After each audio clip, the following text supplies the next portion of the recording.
There's a lot of love in the band. You know, the first couple of songs every night, I feel this sort of wave of love. We knew when we came back from New York, we knew what kind of band we wanted to be. You dropped acid 20 times, lost 2 or 3 years to booze and looking good. And you can still keep time, call Jim or Greg. For over 40 years, their music has been the soundtrack to our lives, and we're finally getting a peek into Blue Rodeo's story. That is a clip from their documentary, Blue Rodeo, Lost Together. It uncovers the band's remarkable journey and rise to stardom. And back with us on the morning show is Jim Cuddy, along with the director of the doc, Dale Heslip. Good morning. Welcome to you both. Great to see you. Thank you very much for having us. All right, Jim, let's talk about going down memory lane, 40 years. Yeah. Look at this photo behind you, you and Greg. That's Malcolm Byrne. Yeah, from 1989, working in the studio. This doc looks at this friendship partnership between you and Greg Keeler. What was it like in the early days? Did you know that this was going to be something legendary? Oh, God, no. Honestly, I mean, I think that if you'd lined up all our high school friends, I don't think you'd pick Greg and I out as the two people that would have a music career. But we were both kind of compelled to do it. Like, I finished university and I said to Greg, I'm going to take a year off and just do music. And he said, let's get a band. And so we've actually had a band since that moment. And we were just two people that just stayed off the more normal path, and obviously, I don't think we were going to make a living even after making Diamond Mine. I still had a job, so I didn't really think that this was all. There was no precedent. There's no Canadian bands from Toronto that could make a living from music. It just didn't seemed great. I loved it, and I knew I wanted to keep doing it, but I thought I had to make a living some other way. That's so sad, isn't it? Oh, I don't think it's that way anymore. Yeah. No, for sure. No. Congratulations also. You guys won, this doc also won an award at the Whistler Film Festival. Award from the audience, too, right? That had to have felt good. Award. We were surprised, actually. We got to see it together for the first time.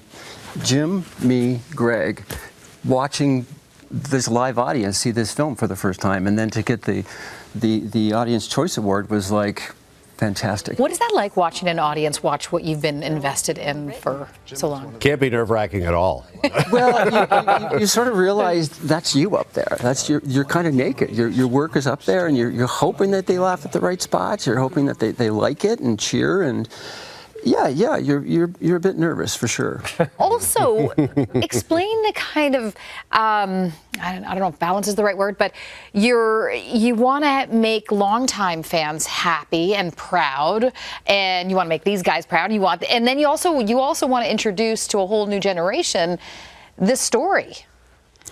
Well, we wanted to make the band happy. That was our mission. We want these guys to be so proud of this. This is a 40-year career. So in our crazy schedule, shooting and filming and editing, it was like, we're making the band happy. The band's got to be so proud of this. So we just dug in. And we had a pretty jammed schedule, but yeah, we really wanted the band to be happy, because we figured if the band was happy, we're going to be happy, and the fan base is going to be happy. Mm-hmm. All right, well, listen, Jim, there's a 40-year relationship and partnership with Greg, but there's also a 40-year partnership and relationship with Canada. And Blue Rodeo in Canada is really like this. And it's really interesting in the doc, because you talk about trying to make it in the U.S. As well. Was that important to the band? I think it was more important to Greg than it was to me. I thought, I thought every place we had the opportunity to play was good and was interesting.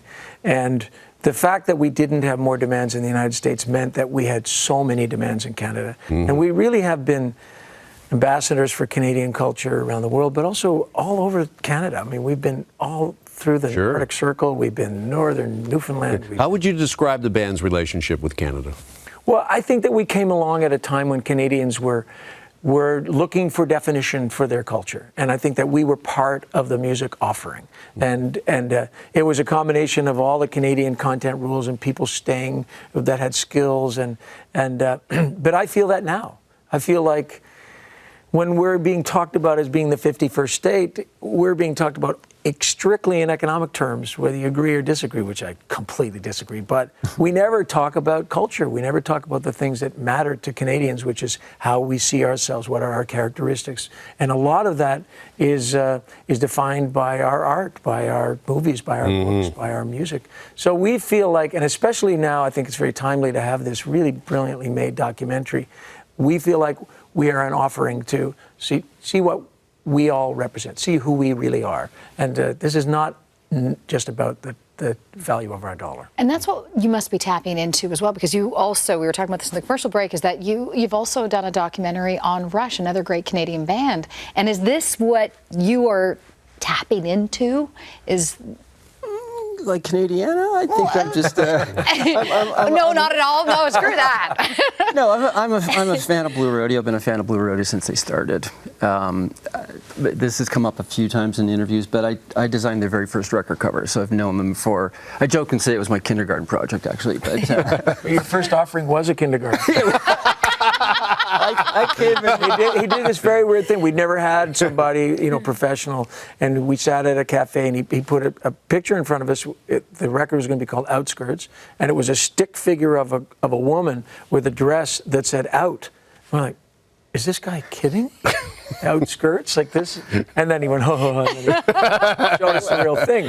So that's and from there, greatness that was a friendship ensued. was forged that way. Well, it was actually quite funny. I'm a bit of a punny guy. I'm a punographer, and so I was waiting for the reaction, and when they were like, "Get this guy out of here," they were like, "No way!" And then I pulled up this other photo.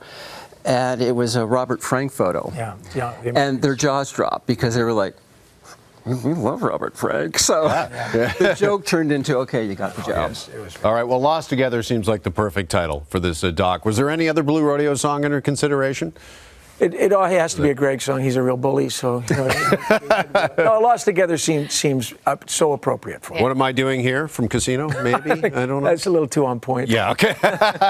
All right, Blue Rodeo Lost Together is in theaters February the 1st. Great to see you both, and thanks for coming back. Thank you very much for having us. Yeah, thanks for having us.